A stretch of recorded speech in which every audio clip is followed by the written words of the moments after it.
আখেরি মোনাজাতের মধ্য দিয়ে আজ শেষ হচ্ছে গাজীপুর টঙ্গীর তুরাগ তীরে আয়োজিত বিশ্ব ইজতেমার দ্বিতীয় পর্ব। বেলা 12টার তৃতীয় পর্ব। বেলা 12টার পর এই মোনাজাত অনুষ্ঠিত হবার কথা রয়েছে। মোনাজাতে অংশ নেবেন দেশ বিদেশের লাখো মুসল্লি।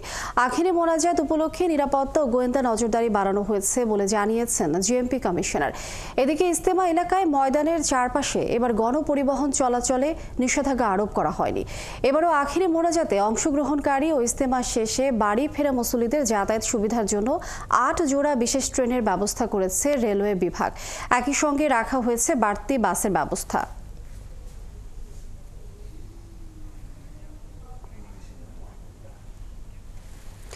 দর্শক, টঙ্গীর তুরাগ নদীর তীরে সাদ অনুসারীদের ইজতেমার আখেরি মোনাজাত আজ। সেখানে আছেন সহকর্মী মাইনুল মারুফ। আমরা সরাসরি যুক্ত হচ্ছি তার সঙ্গে। মাইনুল মারুফ, ইজতেমা মাঠে মুসল্লিদের এখনকার ভিড় কেমন দেখছেন এবং কখন শুরু হবে আখেরি মোনাজাত, বিস্তারিত জানাবেন।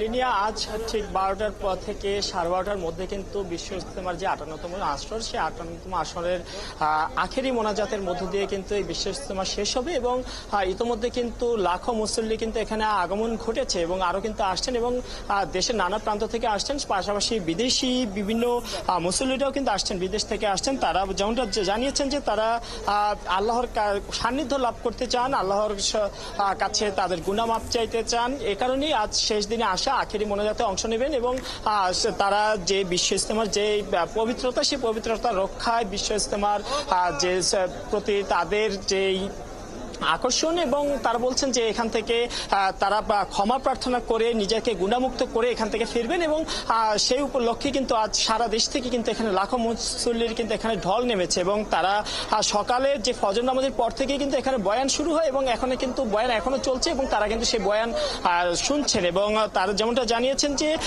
আজ 12টা থেকে 12:30টার মধ্যেই কিন্তু এখানে ইজতেমার যে আখেরি মোনাজাত তা কিন্তু সম্পন্ন হবে এবং এবার যেই বিশ্ব ইজতেমার বা মাওলানা সাদপন্থী যারা তাদের যে আখেরি মোনাজাত, সেই আখেরি মোনাজাতে যিনি করবেন তিনি হচ্ছেন মাওলানা সাদের ছেলে ইউসুফ বিন সাদ এবং তিনি মূলত হিন্দিভাষী। তিনি হিন্দিতে এখানে আখেরি মোনাজাত করবেন এবং তার পাশাপাশি অন্য এখান থেকে কিন্তু বাংলায় বয়ানের ব্যবস্থা থাকবে, বাংলায় কিন্তু তা রূপান্তরের জন্য মানুষ থাকেন এবং আমরা প্রতিবারই দেখি এবং আখেরি মোনাজাতের মধ্য দিয়ে কিন্তু যে তৃতীয় পর্ব বা আমরা যদি বলি দ্বিতীয় পর্বের তৃতীয় ধাপ সব মিলে বিশ্ব ইজতেমার সেই পর্ব কিন্তু এখানে শেষ হবে এবং মুসল্লিরা কিন্তু এখান থেকে তাদের যাবতীয় যে গুনাহ রয়েছে তার মাপ চাইবেন, আল্লাহর সান্নিধ্য লাইভে তারা দেশব্যাপী যে দাওয়াতি কাজ পরিচালনা করে সেই দাওয়াতি কাজের ক্ষেত্রে তারা এখান থেকে দিক নির্দেশনা দিয়ে নিয়ে যাবেন এবং তারা বলছেন যে পৃথিবীর আনাচে কানাচে প্রতিটি জায়গায়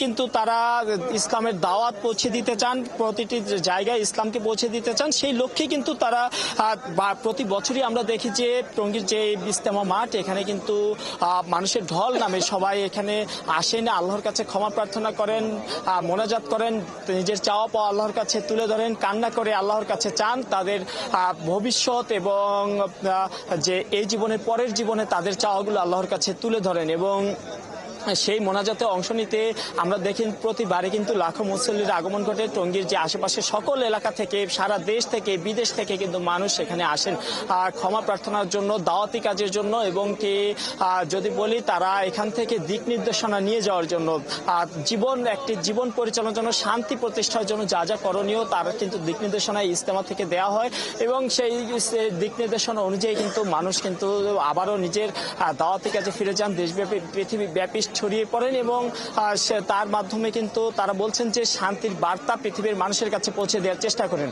এবং আজ কিন্তু কিছুক্ষণ আগেই বলছিলাম যে হয়তো দুপুর 12টা নাগাদ কিন্তু আখেরি মোনাজাত শুরু হবে এবং আখেরি মোনাজাতের মধ্য দিয়ে কিন্তু যে 58তম বিশ্ব ইজতেমার আসর তা কিন্তু শেষ হবে এবং তাই সে আখেরি মোনাজাতে অংশ নেওয়ার জন্য ইতোমধ্যে কিন্তু লাখো মুসল্লি কিন্তু এসেছেন এবং তাদের ভিড়ে কিন্তু ইতোমধ্যে টঙ্গীর যে ইজতেমা মাঠ তা কিন্তু পরিপূর্ণ হয়ে গিয়েছে এবং তারা অপেক্ষায় আছেন, তারা জিকির আজগার করছেন, তারা এখানে বয়ান শুনছেন, তারা বলছেন যে তারা আল্লাহর সান্নিধ্য লাভ করতে চান এবং বিশ্বব্যাপী ইসলামের বার্তা তারা পৌঁছে দিতে চান। এবার পাশাপাশি তারা তাদের দাওয়াতি কাজের যে দিক নির্দেশনা তাকে আরো বেশি ঝালাই করতে চান এবং তারা বলছেন যে এখান থেকে তারা যে দিক নির্দেশনা পাবেন এই দিক নির্দেশনা নিয়ে সারা বিশ্বব্যাপী ছড়িয়ে পড়বেন। আবার আপনার কাছে এ বিষয়ে জানার জন্য দর্শক, টঙ্গী তুরাগ নদীর ইজতেমার আখিরি মোনাজাত আজ, সেখানে আমাদের সহকর্মী মাইনুল মারুফ জানাচ্ছিলেন বিস্তারিত। দর্শক, ইজতেমার আরো খবর আমরা জানবো অন্য প্রান্ত থেকে। আমাদের সঙ্গে সহকর্মী ইকবাল আহমেদ সরকার যুক্ত হচ্ছেন। ইকবাল, ইজতেমার আখিরি মোনাজাত কখন অনুষ্ঠিত হবে এবং শেষ বয়ান কে দিবেন? এছাড়া ইজতেমার সার্বিক ব্যবস্থাপনা নিয়ে মুসল্লিরাই বা কি বলছেন?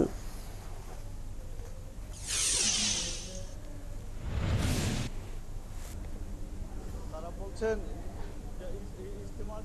মোনাজাতের আগ পর্যন্ত দিল্লির মাওলানা ইলিয়াস ইউসুফ বিন সাদ অর্থাৎ মাওলানা সাদের যে বড় ছেলে তিনি বয়ান করতে থাকবেন। আর এই বয়ান চলবে দুপুর 12টা পর্যন্ত। 12টার পর সেখানে আখেরি মোনাজাত হবে। এই বয়ান বাংলা ভাষায় তর্জমা করা হবে।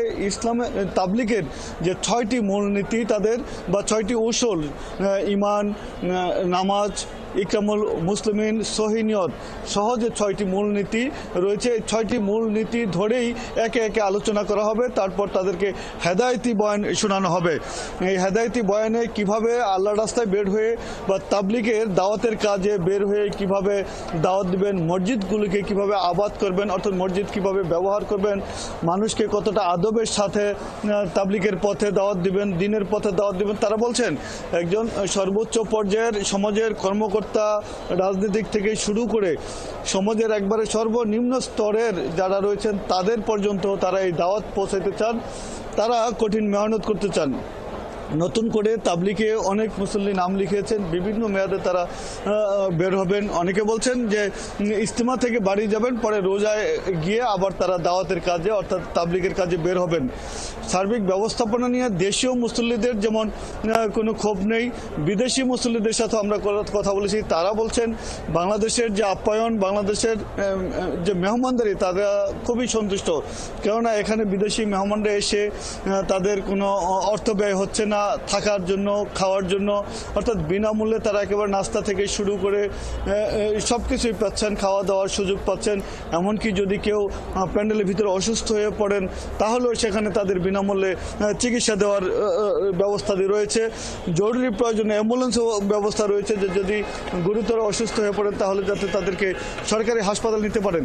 তো এইভাবেই তাদের দিন পার করছেন ইবাদত বন্দিগির মধ্য দিয়ে। শেষ পর্যন্ত যেটা হবে তাদের বয়ান শুনবেন তারা। শেষ মুহূর্তের 6টি উসুলের উপর, 6টি মূলনীতির উপর যে বয়ান হবে, ভারতের নিজামুদ্দিন মার্কাজের যে অনুসারী বা যিনি শীর্ষ তাদের মুরব্বী রয়েছেন মাওলানা সাদ সাহেবের ছেলে মাওলানা ইউসুফ, তিনি বয়ান করবেন, সেটা বাংলা ভাষায় তর্জমা। তারপরেই আখেরি মোনাজাত করা হবে 12টার পরপর।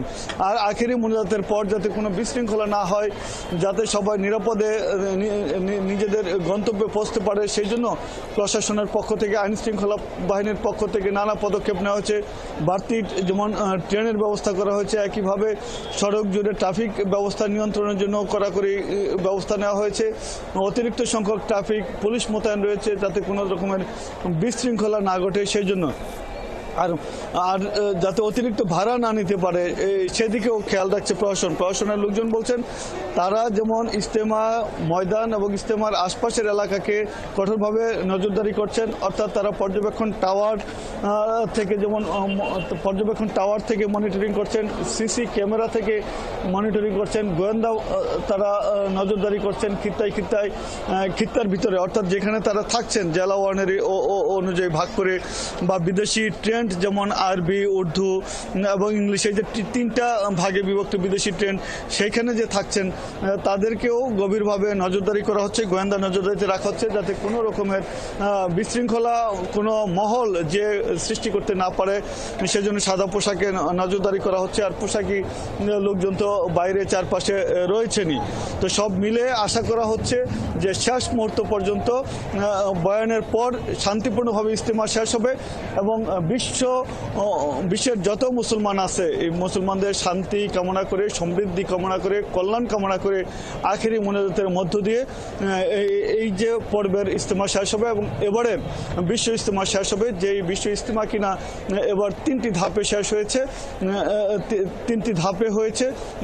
মাওলানা সাদ অনুসারী অর্থাৎ নিজামুদ্দিন মার্কাজি অনুসারীদের ইজতেমার সমাপ্তের মধ্য দিয়েই এবারের বিশ্ব ইজতেমা শেষ হচ্ছে।